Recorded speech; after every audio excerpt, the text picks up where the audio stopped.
پھر اس کا حساب بھی تو ہم نے دینا ہی دینا ہے. اس لیے ہم دیکھ لیں جتنا برداشت کرتے ہیں اس کے مطابق جو ہے وہ ہم چلیں. ایک بادشاہ تھا، وہ پھولوں کی سیج پہ سویا کرتا تھا.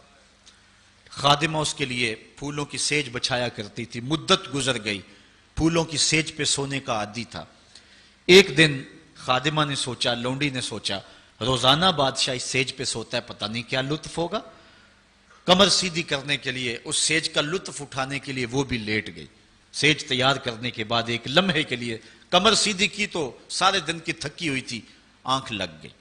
بادشاہ وقت پر اپنے حجلہ میں داخل ہوا، اپنے اس خاص کمرے میں داخل ہوا تو ایک لونڈی کو پھولوں کی سیج پہ سویا ہوا دیکھا تو غیرت سے جل بن کے کباب ہو گیا. ایک لونڈی کی یہ اوقات کہ بادشاہ کی سیج پہ سوئے. اس نے جلاد کو بلایا، کہا اس کو الٹا لٹکاؤ اور اتنا مارو کہ اس کی جان نکل جائے، تاکہ باقی خدام کو پتہ چل جائے کہ بادشاہوں کی سیجیں، ان کے بستر، ان کے گھر کتنے مقدس ہوا کرتے ہیں. لونڈی کو الٹا لٹکا دیا گیا اور جلاد ضرب پہ ضرب لگا رہا ہے، کوڑے پہ کوڑا مار رہا ہے. وہ چیختی ہے، روتی ہے، بچا لو مجھے، میری جان نکل رہی ہے. روتے روتے کیا خیال آیا کہ اس نے ہنسنا شروع کر دیا.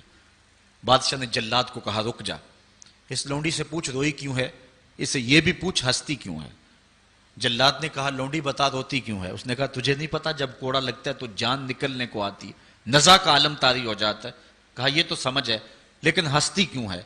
کہا ہنسی مجھے اس بات سے آئی ہے کہ چند لمحوں کے لیے سوئی ہوں، اتنی تکلیف کاٹ رہی ہوں، سوچا جو عمر بھر ہو گئی سوتے ہوئے جس کو، اس کا کیا بنے گا.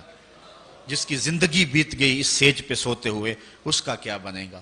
صاحبو، یہ دنیا پھولوں کی سیج نہ بنائیں، اس دنیا کو اللہ کی عبادت کے لیے گزاریں، ذکر فکر میں گزاریں.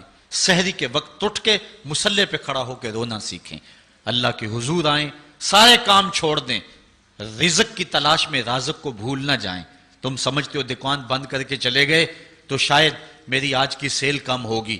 سیل دینے والا، رزق دینے والا، رزق کے دروازے کھولنے والا وہ رب ہے. جاؤ اس کے حضور جاؤ اور جا کے اس سے مانگو، مالک، رزق کا مالک بھی تو ہے، تیرے ہاتھ میں سارے خزانے ہیں، میری مدد فرما. دیکھنا کہ رحمتوں کے کس طرح دروازے کھلتے ہیں اور جو تمہیں ملتا ہے اس میں برکت کتنی ہوتی ہے. آج ہر بندہ یہ کہہ رہا ہے کہ میرے کاروبار میں برکت نہیں ہے، لاکھوں کماتا ہوں، پتہ نہیں چلتا جاتے کدھر ہیں. مسئلہ اصل ہے یہی کہ رزق میں بے برکتی آ گئی ہوئی ہے، اس لیے کہ ہماری پیشانی میں سجدے نہیں رہے، ہماری آنکھوں میں حیا نہیں رہا، ہمارے لبوں پہ قرآن کے نغمے نہیں رہے، ہماری سوچوں میں پاکیزگی نہیں رہی اور خیالوں میں طہارت نہیں رہی. آج غلاظت ہی غلاظت، گند ہی گند، اور جو ہے وہ شہوت ہی شہوت اور بے حیائی ہی بے حیائی آنکھوں میں، نظروں میں، خیالوں میں بھر دی گئی ہے. بازار میں چلے جائیں، گھر چلے جائیں، گھر کا دروازہ بند کر کے، مقفل کر کے بھی گھر آپ سمجھتے ہیں کہ میں محفوظ ہو گیا ہوں، آج تو وہاں بھی محفوظ نہیں رہا جاتا. عجیب صورتحال بنی ہوئی ہے. اپنے گھروں کو ان ساری شرارتوں سے پاک کرو اور اپنی نظروں کو پاکیزگی سکھاؤ، پھر دیکھنا کہ کس طرح برکتیں ہوتی ہیں اور کس طرح رحمتیں ہوتی ہیں. عبادت کے دو مفہوم حضرت امام رازی نے بیان فرمائے ہیں. آپ فرماتے ہیں التعظیم لامر اللہ. عبادت کا مفہوم یہ ہے کہ اللہ کے امور کا، اس کے حکم کی تعظیم کی جائے. اللہ تعالیٰ جل شانہ کا حکم ہے تو دل جھک جائیں اس کے حضور اور اس کو ہی بڑا جانا جائے. اور دوسری بات والشفقۃ علی خلق اللہ. عبادت کا مفہوم یہ ہے کہ مخلوق خدا پر شفقت کی جائے. حضرت امام غزالی نے اربعین کے اندر لکھا کہ عبادت کی 10 قسمیں ہیں. ان میں سے پہلی قسم نماز ہے، جو عبادات میں سب سے اہم اور سب سے بڑی عبادت ہے. دوسری قسم زکوٰۃ ہے، تیسری قسم روزہ ہے، چوتھی قسم حج ہے، پانچویں قسم تلاوت کلام مجید ہے، اور چھٹی قسم ہر وقت ذکر الہی میں رہنا ہے، ساتویں قسم حلال رزق کے لیے کوشاں رہنا ہے، اور آٹھویں قسم پڑوسی، ہمسائے، ساتھی اور دوستوں کے حقوق ادا کرنا ہے، اور نویں قسم امر بالمعروف اور نہی عن المنکر کرنا ہے، اور 10ویں قسم اتباع رسول صلی اللہ علیہ وآلہ وسلم کرنا ہے. یہ عبادت کی صورت ہے. اب معاشرے کے اندر کچھ لوگ تو عبادت کرتے نہیں ہیں اور ان کا عبادت نہ کرنا غفلت کی وجہ سے ہے. ایک طبقہ ہے کہ وہ عبادت کا قائل ہی نہیں، وہ دہریے ہیں، اللہ کے وجود کا انکار کرنے والے ہیں. اور ایک طبقہ تیسرا وہ ہے جو عبادت کرتا ہے لیکن اللہ کے علاوہ کچھ اور لوگوں کی، جس طرح کہ بت پرست ہیں یا دیگر لوگ. لیکن اہل ایمان جو ہیں وہ اللہ کی عبادت کرتے ہیں، اس کے علاوہ کسی اور کی عبادت نہیں کرتے، اس عبادت میں تساہل اور سستی نہیں کرتے. نمازوں کو 5 گانا وقت پہ ادا کرنا اپنا معمول رکھتے ہیں، اور یہی زندگی کا حسن ہے اور یہی زندگی کا جمال ہے. اور جو شخص اللہ کے حضور جھکنا چھوڑ دے، اللہ تعالیٰ اس کے رزق سے بھی، اس کی عمر سے بھی برکت اٹھا لیتا ہے. عبادت کا ایک مفہوم علماء نے اللہ تعالیٰ کی پہچان بھی بیان فرمایا. حضرت مولا کائنات سیدنا علی المرتضیٰ رضی اللہ تعالیٰ عنہ نے وما خلقت الجن والانس الا لیعبدون کا ترجمہ کیا ہے اے لیعرفونی، یعنی ہم نے جن و انس کو اس لیے پیدا کیا کہ وہ مجھے پہچان جائیں.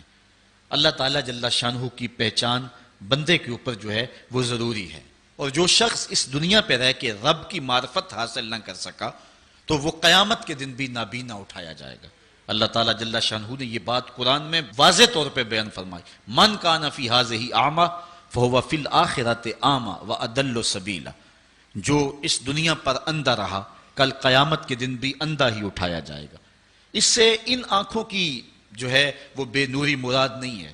وہ تو حدیث میں آتا ہے جو آنکھوں سے آزمایا گیا کل قیامت کے دن اس کو اللہ جزا دے گا. اس سے دل کی بے نوری مراد ہے.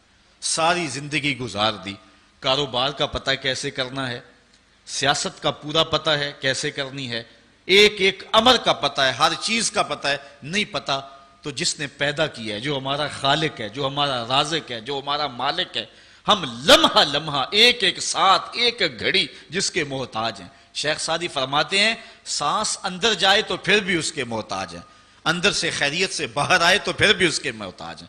اگر اندر والا باہر نہ آئے تو پھر بھی موت، باہر والا اندر نہ جائے تو پھر بھی موت. تو ہم ایک سانس میں کئی بار اس کے محتاج ہیں اور لمحہ لمحہ اس کے محتاج ہیں. جو ہماری ہر ضرورت کی کفالت کرنے والا ہے، جو ہمارا خالق بھی ہے، رب بھی ہے، مالک بھی ہے اور ضروریات کا کفیل بھی ہے، اور اس کو ہم نہیں پہچانتے. باقی ہر دنیا کی چیز ہمیں آتی ہے، ہمیں ایک ایک چیز سے پتہ ہے. ہمیں اتنا بھی پتہ ہے کہ فلاں کرکٹر نے چوکے کتنے لگائے اور چھکے کتنے لگائے ہیں، اس نے فلاں میچ میں سینچریاں کتنی کی ہیں. ہمیں اتنی تفصیلات کا علم ہے، ایک ایک شخص کے بارے میں ہمیں پتہ ہے. لیکن نہیں پتہ تو اس کا نہیں پتہ جو ہماری شاہ رگ سے بھی نیڑے رہتا ہے، جو ہمارے دلوں کے قریب رہتا ہے، جس نے ہمیں زندگی کی بہاریں اور زندگی کا جمال دیا. آئیے اپنے رب کو پہچانیں. اور جو شخص اپنے رب کی معرفت حاصل نہیں کر سکا وہ قیامت کے دن بھی اندھا اٹھایا جائے گا. اللہ تعالیٰ جل شانہ نے محبوب علیہ الصلوۃ والسلام کے سینے پہ اترنے والی اس کتاب میں اس بات کو اعلانیہ طور پر واضح بیان فرمایا گیا. اسی لیے اقبال نے کہا تھا دل بینا بھی کر طلب خدا سے کہ آنکھ کا نور دل کا نور نہیں ہے. میں عبادت کے عنوان سے گفتگو کو ادھورا سمجھوں گا جب تک میں حضور کی ابدیت کو بیان نہیں کروں گا. حضور کی عبادت کا عالم یہ ہے، اللہ کے حضور سجدہ ریزیوں کا اور دیگر عبادت کی جتنی بھی اقسام اور صورتیں ہیں، آقا کریم اللہ کے حضور ساری ساری رات قیام فرماتے ہیں. ہمیں تو جگایا جاتا ہے، اذانیں دی جاتی ہیں، پھر بھی نہیں اٹھتے. لیکن وہاں کیا ہے کہ اللہ تعالیٰ خود فرماتا ہے محبوب ساری رات جاگا نہ کرو، کچھ سو بھی تو لیا کرو. اللہ اکبر. اور اتنی اللہ کے حضور عبادت کرتے ہیں حتی تتورم قدماہ، یہاں تک کہ حضور علیہ السلام کے مبارک قدم جو ہیں وہ سوج جاتے ہیں. اور آقا کریم علیہ الصلوۃ والسلام سے کہا گیا حضور آپ کے وسیلے اور صدقے سے اللہ نے اگلوں اور پچھلوں کے گناہ معاف کر دیے، لیکن اس کے باوجود بھی آپ اتنی کثرت کے ساتھ عبادت کرتے ہیں. تو حضور نے فرمایا کہ میں اللہ کا عبد شکور نہ بنوں، اس کا شکر گزار بندہ نہ بنوں جس نے اتنی نعمتیں اور اتنی کرم نوازیاں میرے اوپر نازل فرمائیں. اس نے اتنا کرم کیا، ذرا دیکھیں تو صحیح، اپنے اندر جھانک کر کے تو دیکھو کتنے کرم ہے اس کے، کتنے فضل ہے اس کے، کتنی نعمتیں ہیں جس کا ہمیں علم بھی نہیں ہے لیکن وہ ہمارے اوپر پہم برس رہی ہیں. میرا ایک دوست تھا، اس کے منہ میں یہ جو لعاب آتا ہے اس کی مقدار کم ہو گئی تو اتنا مسئلہ بنا اس کے لیے کہ ایک آنکھ کی بینائی بھی جاتی رہی، دوسری آنکھ کی بینائی بھی متاثر ہو رہی ہے. مرض کیا ہے کہ منہ میں یہ جو لعاب آتا ہے یہ قدرتی گریس ہے، نظام انہضام میں مدد دیتی ہے، بولنے بھی طاقت دیتی ہے. اگر یہ لعاب کم پڑ جائے جس کو ہم نے کبھی نعمت ہی نہیں سمجھا، یہ بھی اللہ کی نعمت ہے. دنیا کا بہت بڑا شخص اوناسس یونان کا رہنے والا تھا اور جہازوں کی کمپنی ہے اس کی، لیکن ہوا کیا، یہ دنیا کے وہ جو امیر ترین لوگوں کی فہرست بنتی ہے اس میں شاید دوسرے یا تیسرے نمبر پہ اس کا نام تھا. تو آج کل تو سنا کہ پاکستان میں ایک شخصیت آگے جا رہی ہے، وہ پہلے نمبر پہ آنے والی ہے. تو بس تھوڑے نمبر رہ گئے ہیں، ورنہ جو ہے وہ پوری دنیا کا سب سے امیر ترین شخص ہمیں کسی اور ملک میں نہیں ڈھونڈنا پڑے گا، وہ ہمارے خون پسینے کو نچوڑ کر کے ہمارے اندر سے کوئی ہوگا. قوم فروختن و چیرزاں فروختن. دعا کرو اشرائے ثانی کے دامن سے نکلتے ہوئے نور کی روشنی میں اب سورج کی کرنیں بھی نکل رہی ہیں اور رب کی رحمت کو بھی جو ہے وہ نزول ہو رہا ہے. دعا کرو اللہ میرے ملک کو صالح قیادت نصیب فرمائے.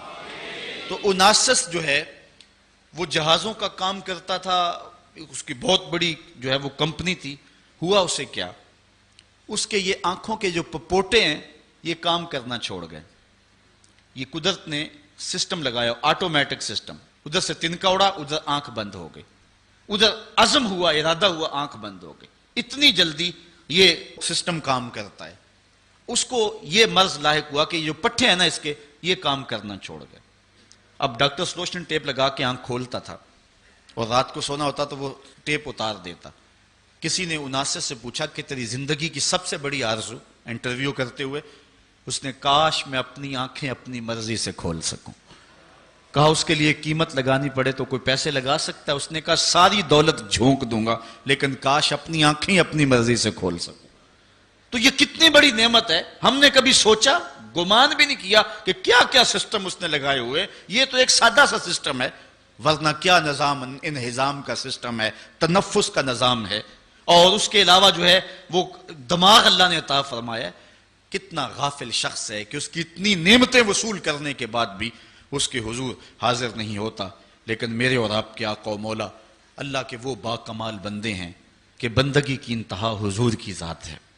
اللہ تعالیٰ نے اپنے محبوب کو عبد ہی نہیں کہا، عبدہو کہا ہے معراج کی قربت خاص میں. اس کے باوجود اللہ جل شانہ کے حضور جب پیش ہوتے ہیں تو اللہ تعالیٰ جل شانہ اپنے محبوب سے کہتا ہے بما اشرفک یا احمد، پیارے بتا تجھے کس چیز سے نوازوں. تو محبوب جواب میں عرض کرتے ہیں بنسبتی الیک شرفنی بالعبودیہ، مالک مجھے اپنا بندہ کہہ کے پکار دے. بندے کے لیے سب سے بڑا اعزاز ہے کہ وہ بندہ ہو، اس کا غلام ہو اور اس کے حضور سر پر سجود رہے. آج کی اس حسین صبح میں اور اس روشن رت کے اندر بندگی کے عنوان سے یہ چند باتیں میں آپ کے گوش گزار کی. اللہ تعالیٰ مجھے آپ کو اپنی رحمتوں اور کرم نوازیوں کا نور نصیب فرمائے. واخر دعوانا آفاق کے ہر ہر گوشے میں قرآن سنا کر دم لینا، اب رکنا نہیں، اب تھمنا نہیں. فردوس میں جا کر دم لینا، آفاق کے ہر ہر گوشے میں قرآن سنا کر دم لینا، اب رکنا نہیں، اب تھمنا